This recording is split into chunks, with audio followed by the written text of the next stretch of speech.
नमस्कार दोस्तों, मैं विकास आप सभी को अपने YouTube चैनल पर स्वागत करते हैं। दोस्तों, इस वीडियो में हम बात करेंगे फर्स्ट इंटर लेवल और सेकंड काउंसलिंग लिस्ट के बारे में। जैसा कि आप सभी लोग जानते हैं कि फ़र्स्ट इंटर लेवल का वैकेंसी 2014 में आया हुआ था।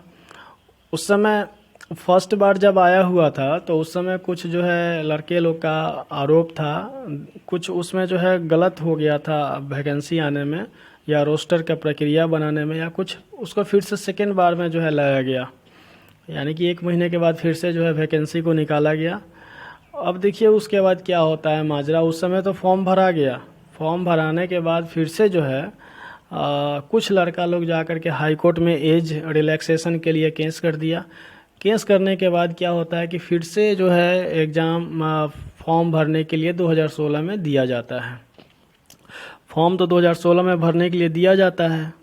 उसके बाद देखिए कि मेरा मेन मोटो कहने का क्या है, मेरा मेन जो मोटो है ये सब बात कहने का ये है कि बिहार एसएससी में जितना सारा नियम कानून जो भी बना है वो हमेशा चेंज होते आया है, हमेशा जो है लड़कों के लिए जो है चेंज होते आया है। वो सारा चीज़ आपको बता रहे हैं वीडियो के माध्यम से, तो धैर्य बना करके सुनिएगा, उसके बाद आपको पूरा पता चलेगा। जैसे देखिए 2016 में फिर से लड़का लोग अप्लाई किया, उसमें से बहुत सारा लड़का जो है फॉर्म भरा। जैसे नया वाला लड़का भी फॉर्म भर दिया जो 2015 में मैट्रिक इंटर किए हुए था, या 14 में जिसका सब क्राइटेरिया फुलफिल कर रहा था, फिर भी वो 2016 में भी फॉर्म भरा। खैर ये सब अब मुद्दा पुराना हो चुका है। उसमें से भी कई एक लड़के जो है ज्वाइन किए हुए हैं, वैसा जानकारी के लिए आपको बता देते हैं। अब आगे बात आता है पीटी के एग्ज़ाम का। तो 2017 में पीटी का एग्ज़ाम हुआ। पीटी का एग्ज़ाम होने के बाद जो है 2017 में पीटी का एग्ज़ाम हुआ, फिर वो कैंसिल हो गया, पेपर लीक आउट हो गया था, पूरा वायरल हो गया था, कैंसिल हुआ। उस समय कुछ लोग केस में गए, बीएसएससी के जो अधिकारी ऑफिसर्स जो सब जो है कोर्ट में गए, मतलब जेल गए। जेल के बाद सज़ा हुआ उनको, जेल में बहुत दिनों तक सज़ा हुआ, शायद अभी भी जेल में कुछ लोग हैं, कुछ लोग बाहर आ गए हैं।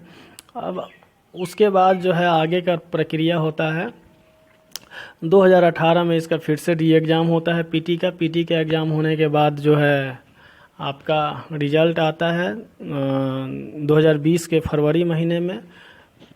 जब रिज़ल्ट आ जाता है फिर से फॉर्म भराता है। फॉर्म भरने में जो है बहुत लोचा होता है, 3-4 महीने तक फॉर्म ही भरा जाता है, तब तक बीच में लॉकडाउन लग जाता है। लॉकडाउन लगने के बाद आपको फिर से जो है डेट एक्सटेंड किया जाता है एग्ज़ाम लेने के लिए। दिसंबर में फाइनली जा कर के एग्ज़ाम होता है मेंस का, 25 दिसंबर को।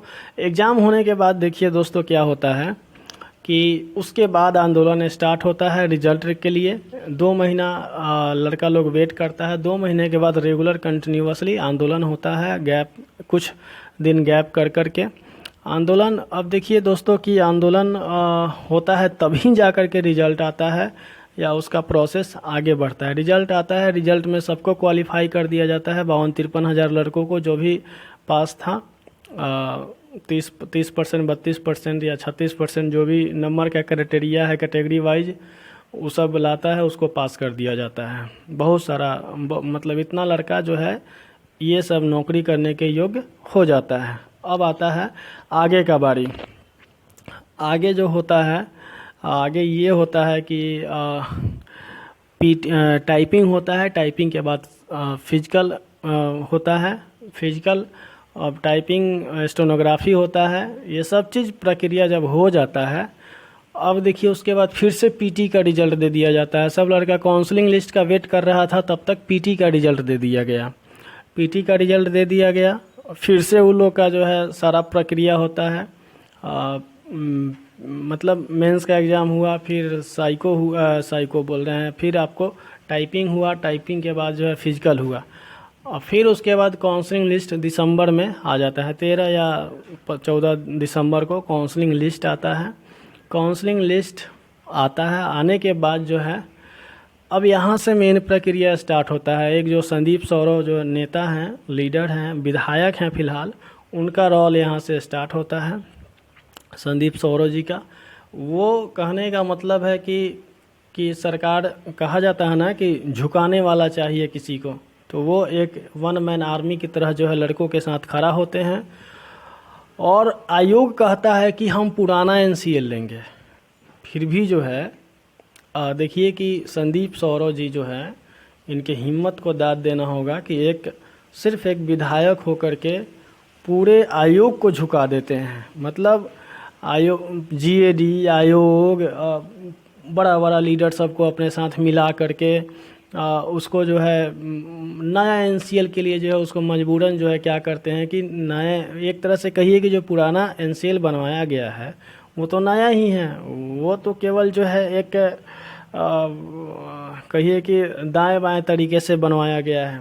तो कभी भी आप ये नहीं सुने होंगे कि पुराना एनसीएल जो है पुराने डेट में जो है नया एनसीएल जो है पुराने डेट में बनता है, या पुराना एनसीएल जो भी कहिए। तो ऐसा जो है सिर्फ एक आदमी की वजह से हुआ। तो हम यही चाहेंगे कि वे आदमी जो है अब सेकेंड लिस्ट के लिए भी थोड़ा सा जो है हम लोग के साथ, जो लड़का है उसके साथ खड़ा हूँ, क्योंकि मतलब जहाँ पे आयोग 4-5 महीना केस लड़ा कोर्ट में कि नहीं हम जब भी लेंगे तो पुराना एनसीएल लेंगे, फिर उसके बावजूद जो है नया उसको पुराना डेट में जो है नया एनसीएल लेना पड़ा, क्योंकि उसका वजह एक ही था, पूरा जो है प्रेशर था, जीएडी का प्रेशर था, नेता का प्रेशर था, बड़े बड़े लीडर्स का प्रेशर था, सचिव मतलब बिहार सरकार के सचिव है उनका प्रेशर था। और ये सब हुआ है सिर्फ एक आदमी की वजह से, संदीप सौरव को वजह से। तो हम ये चाहते हैं कि अब सेकंड काउंसलिंग लिस्ट आना चाहिए। सेकंड काउंसलिंग लिस्ट हम ही नहीं चाहते हैं, जितने सारे लड़के हैं, मान लेते हैं कि 14,000 को हटा दीजिए इसमें से, तो अप्रॉक्स जो है 40,000 39,000 लड़के हैं जो जिनका मत है कि आपको सेकंड काउंसलिंग लिस्ट देना चाहिए, चाहे जिसका भी हो या ना हो उससे बहस नहीं है, सेकंड काउंसलिंग लिस्ट आएगा, आना चाहिए। क्योंकि इसमें ऑलमोस्ट कम से कम अभी ऑफिशियली डेटा है कि 1778 सीट जो है खाली है ऑफिशियली।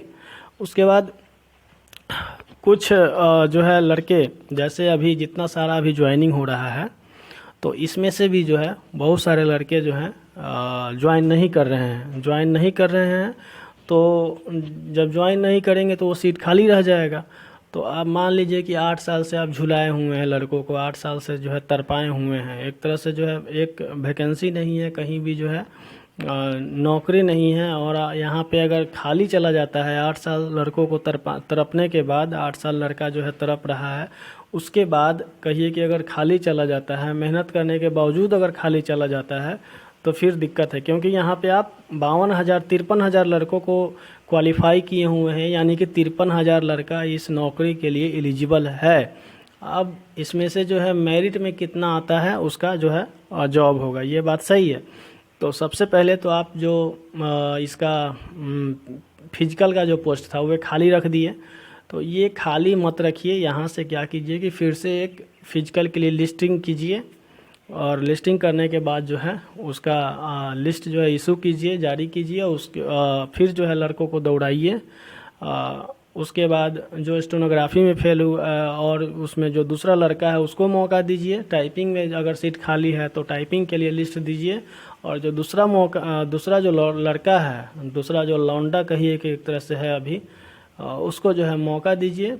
और फिर आगे का जो प्रक्रिया है, और जो नॉन टाइपिंग में सीट खाली है सबके लिए काउंसलिंग कराइए।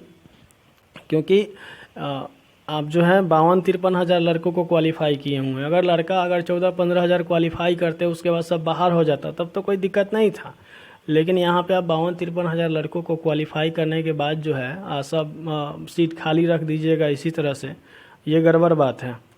तो यहाँ पे जो है हम यही अपील करेंगे संदीप सौरव जी से कि सर आप लड़कों के साथ आइए, लड़कों के जो मुद्दा है उसको उठाइए, क्योंकि आप ही के ऊपर सबको भरोसा है। आपने जो है बहुत बड़ा जो है काम किया है। आप सोचिए कि भारत देश में कोई ऐसा आयोग नहीं है जो मतलब आयोग या कोई ऐसा सरकार नहीं है या कोई ऐसा जो है मतलब जीएडी नहीं है, सामान्य प्रशासन विभाग किसी भी स्टेट गवर्नमेंट का, जो 8 साल पुराना जो है तैयार करवा दिया, 8 साल पुराना जो एनसीएल जो है बना दिया नया डेट में। तो आप जो है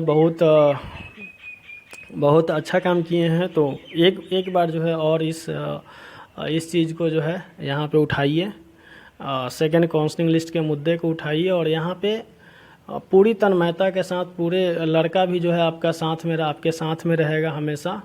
और इसको जो है जल्दी से जल्दी सर प्रोसेस को आगे बढ़वाइए, क्योंकि इसमें अभी भी जो है इतना सारा सीट, अप्रॉक्स 3000 सीट खाली जाने वाला है।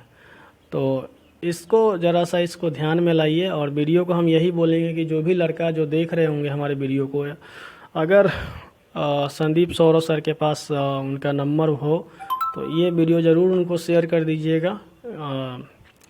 उनका जो है ज़रूरत है लड़कों को, तो लड़का जो है उनका आभारी रहेगा अगर ऐसा वे करते हैं तो।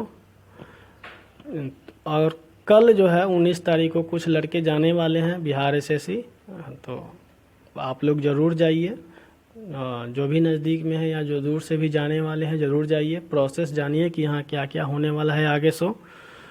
तो 19 तारीख को बहुत सारे लड़के जाएंगे, सभी लोग जाइए और वहाँ पे पता कीजिए कि आखिर अगला प्रोसेस जो है क्या होने वाला है। आंदोलन नहीं करना है, सिर्फ जा कर के सचिव अध्यक्ष से मिलना है, मिल करके जो है पता कीजिए